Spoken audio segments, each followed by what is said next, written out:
آج میں آپ کو ایک ایسی کہانی سنانے جا رہی ہوں جو صرف ایک ہارر سٹوری نہیں بلکہ ایک ایسے خاندان کا سچ ہے جو 15 سال تک ایک اشرار کے سائے تلے جیتا رہا۔ اس کہانی میں صرف بھیانک سائے ہی نہیں بلکہ میڈیا، سائنٹیفک لوگوں اور ریلیجیس ایکسپرٹس تک سب انوالو ہوئے۔ اگر آپ کو لگتا ہے کہ بھوت پریت صرف فلمز ہوتی ہیں تو یہ ویڈیو آپ کے لیے ایک شوق ہو سکتی ہے۔ یہ ہے سمرل ہانٹنگ کا اصل سچ۔ سمرل ہانٹنگ ایک ایسے واقعے کا نام ہے جو جیک اور جینٹ سمرل کے ساتھ ہوا۔ ویسٹ پٹسٹن، امریکہ میں ان دونوں نے یہ دعویٰ کیا کہ 1974 سے لے کر 1989 تک ان کے گھر میں ایک شیطانی روح یعنی ڈیمن کا سایہ تھا۔ ان کا کہنا تھا کہ یہ اثر اتنا گہرا تھا کہ ان کی زندگی عذاب بن گئی تھی۔ جب میڈیا کو پتہ چلا تو یہ کیس پوری دنیا میں مشہور ہو گیا۔ پیرانارمل ایکسپرٹس یعنی ڈیمونالوجسٹ نے بھی اس کیس کا جائزہ لیا اور انہوں نے سمرل فیملی کے سپر نیچرل بلیف کو سپورٹ کیا، لیکن دوسری طرف کچھ سائنٹسٹ، سائیکولوجسٹ اور ریلیجیس لوگوں نے یہ کہا کہ یہ سب صرف ذہنی اثرات بھی ہو سکتے ہیں، یعنی سائنٹیفکلی ایکسپلین کیا جا سکتا ہے۔ سمرل فیملی کی اس کہانی پر 1986 میں ایک کتاب لکھی گئی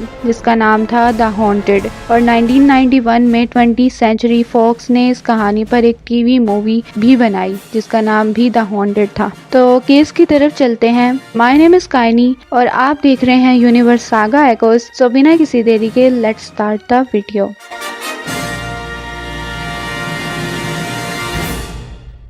1973 کے اگست میں سمرل فیملی نے ویسٹ پٹسن کے چیز اسٹریٹ پر ایک ڈبل بلاک گھر میں رہائش اختیار کی۔ ان کا کہنا تھا کہ جیسے ہی وہ اس گھر میں آئے ان کی زندگی ایک خوفناک نائٹ میئر بن گئی۔ انہوں نے دعویٰ کیا کہ ان کے نئے گھر میں کوئی شیطانی قوت موجود تھی، ایک ایسا ڈیمن جو صرف ان کے گھر کو نہیں ان کی روحوں تک کو ہلا گیا۔ یہ روح صرف آوازیں نہیں کرتی تھی، بلند آوازیں، بدبو اور عجیب و غریب حرکتیں عام بات تھی۔ کبھی یہ ان کے میٹرس کو ہلاتا، کبھی ان کے ڈوگ کو دیوار پر دیکھ کر دیکھنے والوں کے ہوش اڑ جاتے۔ سب سے ڈراونا پل تب آیا جب ان کی ایک بیٹی کو سیڑھیوں سے دھکا دے دیا گیا بنا کسی انسانی ہاتھ کے، اور سب سے برا جب اس روح نے ان کے گھر والوں پر فزیکلی اور سیکسولی حملے کیے بار بار۔ 1986 میں جب سمرل فیملی کا صبر ٹوٹنے کے قریب تھا تو انہوں نے مدد کے لیے بلایا دنیا کے مشہور ڈیمونالوجسٹ کا جوڑا، ایڈی اور لورن وارن کو۔ ایڈی وارن کا کہنا تھا کہ جس ڈیمن نے سمرل فیملی کے گھر کو اپنا بسیرا بنایا تھا وہ بہت زیادہ طاقتور تھا۔ جب انہوں نے اسے بھاگنے کی کوشش کی تعویذ، دعاؤں اور ریلیجیس میوزک کے ذریعے تو پورے گھر میں چیزیں ہلنے لگیں، شیشے کانپنے لگے، فرنیچر ہلتا رہا جیسے کوئی دکھ نہیں رہا لیکن ہر جگہ موجود ہے۔ ایڈی نے محسوس کیا کہ روم کا ٹمپریچر اچانک نیچے گر گیا اور پھر اس نے دیکھا کہ ایک کالی سیاہ سایہ جو دھیرے دھیرے شیپ لے رہا تھا۔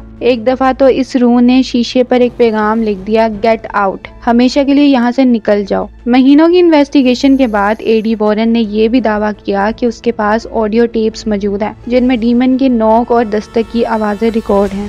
جب یہ کیس میڈیا میں چھا گیا تو کچھ لوگوں نے اسے صرف ہارر کہانی نہیں بلکہ دھوکہ کہہ کر ریجیکٹ کر دیا۔ ان میں سب سے اہم نام تھا پروفیسر پال کرٹس جو State University of New York at Buffalo میں پروفیسر تھے اور اس وقت کے Committee for the Scientific Investigation of Claims of the Paranormal کے چیئرمین بھی۔ ان کا کہنا تھا کہ وارنز نہ تو نیوٹرل تھے، نہ آبجیکٹو اور نہ ہی امپارشل۔ کرٹس نے سمرل فیملی کے دعوے کو دھوکہ، ڈرامہ اور صرف ایک بھوت کی کہانی قرار دیا۔ ان کا یہ بھی کہنا تھا کہ ہو سکتا ہے یہ سب ان کے ذہنی اثرات کا نتیجہ ہو، شاید ڈیلیوژن، ہالیسینیشن یا کسی برین امپیئرمنٹ کی وجہ سے۔ انہوں نے سجیسٹ کیا کہ سمرل فیملی کو سائیکیٹرک اور سائیکولوجیکل چیک اپ کروانا چاہیے۔ اسی بیچ جیک سمرل نے ایک اخبار کو بتایا کہ 1983 میں اس کا دماغ کا آپریشن ہوا تھا جس میں اس کے دماغ سے پانی نکالا گیا تھا کیونکہ وہ شارٹ ٹرم میموری کا شکار ہو گیا تھا۔ ایک اور سائیکولوجسٹ ڈاکٹر رابرٹ گورڈن نے کہا، لوگ اکثر اپنی پرسنل اور فیملی پرابلمز کا جواب ڈیمونالوجی میں ڈھونڈتے ہیں۔